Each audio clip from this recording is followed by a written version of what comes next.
So this giving our mind away, giving our power away, has actually created the vehicle for the few to control the world. And that vehicle is overwhelmingly what I call hassle-free zones, call them comfort zones as well. Every dogma, Christian dogma, Islamic dogma, Jewish dogma, economic dogma, political dogma, crikey, you could stay here all night. We're a dogma production line, the human race. Each of those dogmas, and societies in general, are all hassle-free zones. By that I mean there is a very narrow area of acceptable thought and behavior, the norm, which, if you conform to it, you're left alone. You're hassle-free. No one calls you mad. No one calls you dangerous. No one gives you a hard time for the crime of being different, if you conform. If you start to think, well, actually, you know, I've got a mind of my own, and it's a unique mind, and therefore I'm going to have my unique truth and my unique view of me and life and everything, you start to get very dangerously close to the edge of the hassle-free zone, and eventually, if you keep going, you step outside of it. At that point, he's mad, he is. She's, what strange she is. He's dangerous, he is. Oh. And most people don't want that hassle. They don't want to be treated like that. So most people, even if they put their toe out there, go, oh my goodness, I'm staying in here, it's flipping hassle out there. So what happens? The mask comes up. You know, you go down any rush hour in any city in the world, London, New York, Sydney, anywhere, and you see all those hundreds and hundreds and thousands of people coming past in the street. They're not projecting to the world what they really are, what they really feel, what they really want to do with their lives. They've got a mask. And it's a mask that says, this is not really me, but this is what I think is acceptable to everyone else, so I can occupy the hassle-free zone.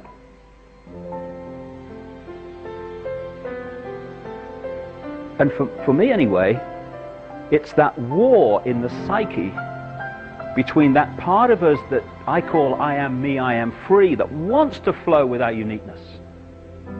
The war between that and the part of our psyche I call oh my God,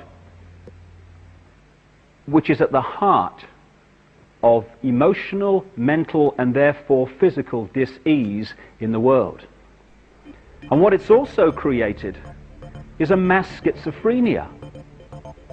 Because not only are we slaves to impose thought and behavior as a human race, we're also the police force of all the other slaves. Hilarious, really. When you're on the edge of the hassle-free zone and you are thinking, if I go any further in what I say and do, even though I think it's right, I'm going to meet hassle for being different. You're not standing there thinking, if I do go any further, what will Bill Clinton think of me? What about the Prime Minister of Britain? What would he say? And the Governor of the Bank of England? We're not saying that. What we're saying at that point, shall I, shan't I express my uniqueness and evacuate the hassle-free zone, we're saying, what will me mother think? What about the neighbours? Oh, what about the blokes down the pub? Oh my God. In other words, what will the other slaves to impose thought and behavior think about me escaping from it? We police each other. It's like having a cell full of prisoners, and once one of the prisoners finds a means of escape, it's all the other prisoners that run to block the exit.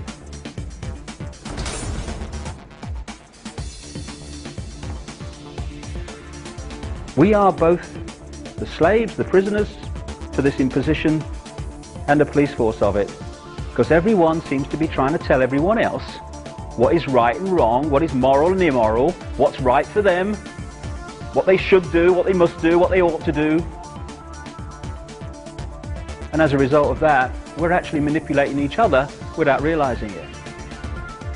And within this hassle-free zone, tremendous manipulation and indoctrination goes on. This hassle-free zone you could describe as the public arena. And if you look at the media, what is the media? The media is the collective police force of the hassle-free zone for anyone who steps out of it in public. People think, you know, when you say the media is controlled and the media is part of this manipulation, that you must therefore be saying that there is a manipulator in every newsroom all over the world standing behind journalists saying, no, no, can't write that, you changed that, this is what I'm telling you, you write that, okay, that's fine. You don't need all that. Once the structure, the mindset is there, then the media just does it without manipulation, although there are key people like media owners and stuff that are certainly kind of involved in what I'm going to talk about. But in general, what does the media do? It defends and uses as its point of reference from which it judges everyone and everything the norm in society. In other words, what the hassle-free zone says is reality. Example, a few centuries ago, if we'd have had today's media, they would have dismissed as mad or condemned as bad anyone who said the Earth was a sphere, because the hassle-free zone's version of reality at that time was that it was flat. Once that reality flipped through weight of evidence and the hassle-free zone norm became the Earth is actually a sphere, suddenly anyone who said the Earth was flat was now off their rocker. So anyone at any time in the public eye who says or acts in ways that are outside of society's norm at that time is immediately jumped on by the media as mad or bad, because their reference point for sanity and reality is whatever the norm is.